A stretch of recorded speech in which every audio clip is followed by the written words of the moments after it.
Hello guys, जय श्री राम, जय भोलेनाथ। आपका हमारे चैनल में स्वागत है। तो हम जो बात करेंगे एक और उदाहरण से समझेंगे कि हमारे दिमाग में कितना पावर है ना। एकलव्य को तो सभी जानते हैं, जो महाभारत में की कथा में आता है कि एकलव्य और अर्जुन ये दोनों धनुष विद्या में निपुण थे, है ना। तो यहाँ एकलव्य के विषय में हम बात करेंगे कि एकलव्य ने जो धनुष विद्या थी वो कैसे सीखी थी, है ना। तो जब गुरु ने उनको सिखाने से मना कर दिया था तो गुरु की मूर्ति बना के उसके सामने उन्होंने धनुष विद्या सीखी, है ना। अब जो मूर्ति उन्होंने बनाई तो जाहिर सी बात है वो पत्थर की होगी या मिट्टी की होगी, है ना। अब वो गुरु की मूर्ति के सामने अभ्यास करते हैं, अपना ज्ञान अंदर से प्रकट करते हैं और वो एक श्रेष्ठ धनुधर बनते हैं, है ना।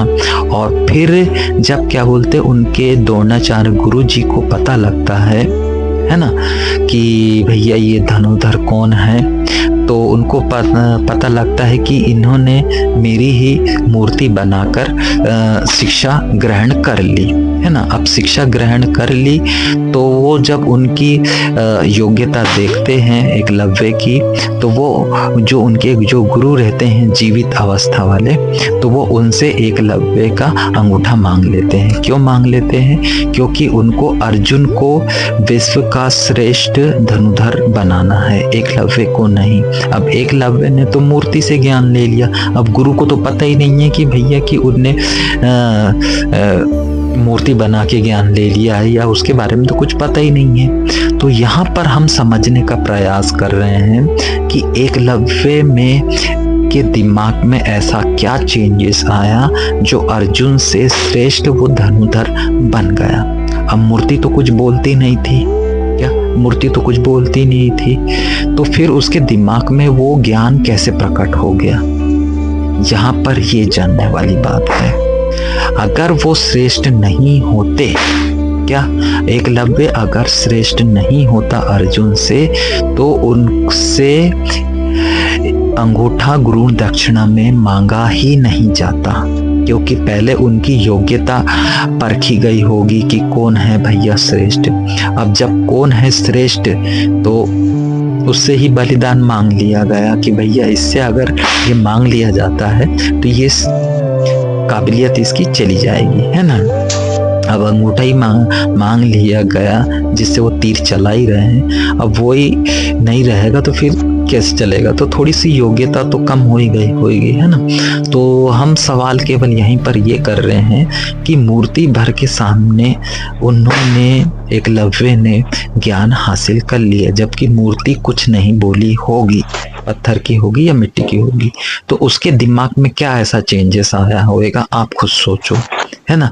आज हम भी क्या करते हैं कि दिमाग में से हम पूजा पाठ करते हैं या जो भी कुछ प्रार्थना करते हैं, है ना, तो हमारे दिमाग में कुछ ना कुछ तो ऐसा चेंज होता होगा जिससे वो हमारा ज्ञान डेवलप हो, है ना।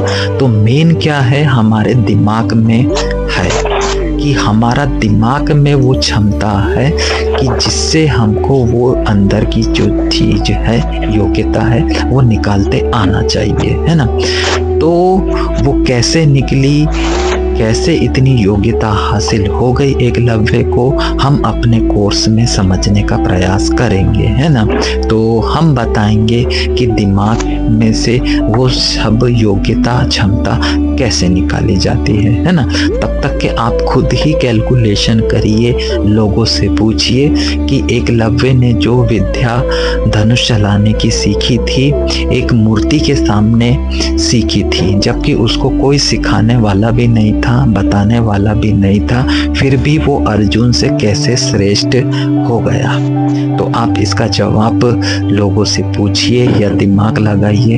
हमको तो पता है कि दिमाग में से वो योग्यता, वो ज्ञान कैसे निकाला जाता है। जब आपको नहीं पता होगा तो आप हमसे जुड़ सकते हैं कि भैया अपने दिमाग की योग्यता को कैसे निकालना है। तो मिलते हैं फिर नेक्स्ट न्यू अदर वीडियो में और कई उदाहरणों उदाहरणों के साथ, जिसमें हम बताएंगे कि आपके दिमाग में कितनी क्षमता है।